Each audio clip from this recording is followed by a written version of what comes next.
KPCC youth Congress പുനഃസംഘടനാ ചർച്ചകൾ ഓണത്തിന് ശേഷമായിരിക്കും. KPCC അധ്യക്ഷനെയും യൂത്ത് കോൺഗ്രസ് പ്രസിഡന്റിനെയും ഒരേ സമയം തീരുമാനിക്കാനും പാർട്ടിയിൽ ആലോചന നടക്കുന്നുണ്ട്. പുതിയ പ്രസിഡന്റ് വരും വരെ യൂത്ത് കോൺഗ്രസ് പ്രസിഡന്റിന്റെ ചുമതല ഒരാൾക്ക് നൽകാനുള്ള സാധ്യത കൂടിയുണ്ട്. KSU തെരഞ്ഞെടുപ്പ് വൈകാതെ പ്രഖ്യാപിക്കാനും ധാരണയായിരിക്കുകയാണ്.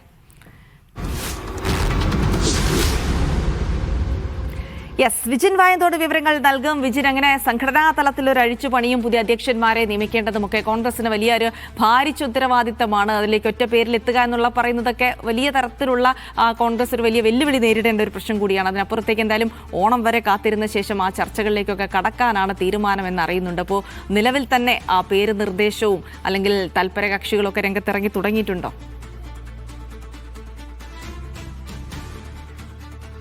തൽപരകക്ഷികൾ ഒരുപാടുണ്ട്. കേന്ദ്ര നേതൃത്വത്തെ അത്തരം തൽപരകക്ഷികൾ സമീപിച്ചിട്ടുമുണ്ട്. എന്തായാലും നിലവിൽ സണ്ണി ജോസഫ് മന്ത്രിയാവുകയും ഒപ്പം തന്നെ OJ ജനീഷ് മന്ത്രിയാവുകയും ചെയ്ത സാഹചര്യത്തിലാണ് KPCC പ്രസിഡന്റിനും ഒപ്പം തന്നെ യൂത്ത് കോൺഗ്രസ് പ്രസിഡന്റിലും മാറ്റം വേണം എന്ന ആവശ്യം ഉയർന്നിട്ടുള്ളത്. ഇത് സർക്കാർ രൂപീകരണം നടന്നതു മുതൽ അത്തരം ചർച്ചകൾ കോൺഗ്രസിൽ നടക്കുന്നതാണ്. പക്ഷേ ഇതുവരെയും അക്കാര്യത്തിൽ ഒരു തീരുമാനത്തിലേക്ക് എത്താൻ ഹൈക്കമാൻഡിന് കഴിഞ്ഞിട്ടില്ല. സംസ്ഥാന നേതൃത്വത്തിൽ ഒരു സമവായത്തിലേക്ക് എത്താനും കഴിഞ്ഞിട്ടില്ല എന്നതാണ് ഇതിൽ വലിയ പ്രതിസന്ധിയായിരിക്കുന്നത്. സാധാരണഗതിയിൽ നമുക്കറിയാം, സംസ്ഥാന പ്രസിഡന്റുകളെ, അതായത് കോൺഗ്രസിന്റെ ആയാലും യൂത്ത് കോൺഗ്രസിന്റെ ആയാലും ഒപ്പം തന്നെ KSUവിന്റെ ആയാലും ഒക്കെ കണ്ടെത്തുക എന്നുള്ളത് വലിയൊരു കടമ്പയാണ്. വലിയ പ്രതിഷേധങ്ങൾ ഉണ്ടാകും, വലിയ പരാതികൾ ഉണ്ടാകും. അതെല്ലാം അവസാനിപ്പിച്ച് വേണം, അല്ലെങ്കിൽ അത് മറികടന്ന് വേണം, അവസാനിക്കുമോ എന്നറിയില്ല, മറികടന്ന് വേണം കേന്ദ്ര നേതൃത്വത്തിന് ഹൈക്കമാൻഡിന് അത്തരത്തിലൊരു തീരുമാനത്തിലേക്ക് എത്താൻ. ഇപ്പോൾ തന്നെ കൊടിക്കുന്നിൽ സുരേഷ് ഉൾപ്പെടെയുള്ളവരുണ്ട്, ആന്റണിയുണ്ട്, അങ്ങനെയുള്ള നേതാക്കൾ ഒരുപാടുണ്ട്. യുവ നേതാക്കളായിട്ടുള്ള പലരും അവകാശവാദം ഉന്നയിക്കുന്നുണ്ട്. ഷാഫി പറമ്പിൽ ഉൾപ്പെടെയുള്ള പേര് അത് സംസ്ഥാന പ്രസിഡന്റ് സ്ഥാനത്തേക്ക്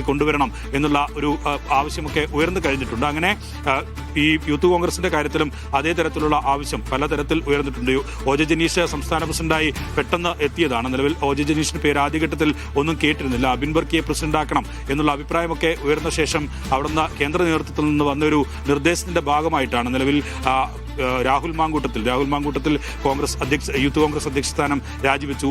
സ്ത്രീ പീഡന പരാതിയുമായി ബന്ധപ്പെട്ട് അതിനുശേഷമാണ് പുതിയ യൂത്ത് കോൺഗ്രസ് പ്രസിഡന്റായ OJ ജനീഷിനെ കൊണ്ടുവന്നത്. ഇപ്പോൾ മന്ത്രിയായ സാഹചര്യത്തിൽ യൂത്ത് കോൺഗ്രസ് പ്രസിഡന്റ് സ്ഥാനം മാറ്റണം, സംഘടനാ തലത്തിൽ കൃത്യമായി പ്രവർത്തിക്കാൻ ഒരു പ്രത്യേകമായി ഒരാൾ വേണം എന്നുള്ള ആവശ്യമാണ് ഉയർന്നിട്ടുള്ളത്. അതിന് ഒരു താൽക്കാലിക പരിഹാരം എന്നുള്ള നിലയിൽ ഏതെങ്കിലും ഒരാളെ പ്രത്യേകമായി ചുമതല ഏൽപ്പിക്കാനുള്ളൊരു ആലോചന കൂടി കോൺഗ്രസിൽ നിലവിൽ നടക്കുന്നുണ്ട്. പക്ഷേ KPCC പ്രസിഡന്റിനെ തെരഞ്ഞെടുക്കലാണ് നിലവിൽ കടമ്പ. എന്തായാലും ഓണത്തിന് ശേഷം ഇതിന്റെ ചർച്ചകൾ നടത്തിയാൽ മതി എന്നുള്ള തീരുമാനമാണ് നിലവിൽ ഇപ്പോൾ KPCC നേതൃത്വവും ഒപ്പം തന്നെ ഹൈക്കമാൻഡും ഒക്കെ തീരുമാനമെടുത്തിരിക്കുന്നത്.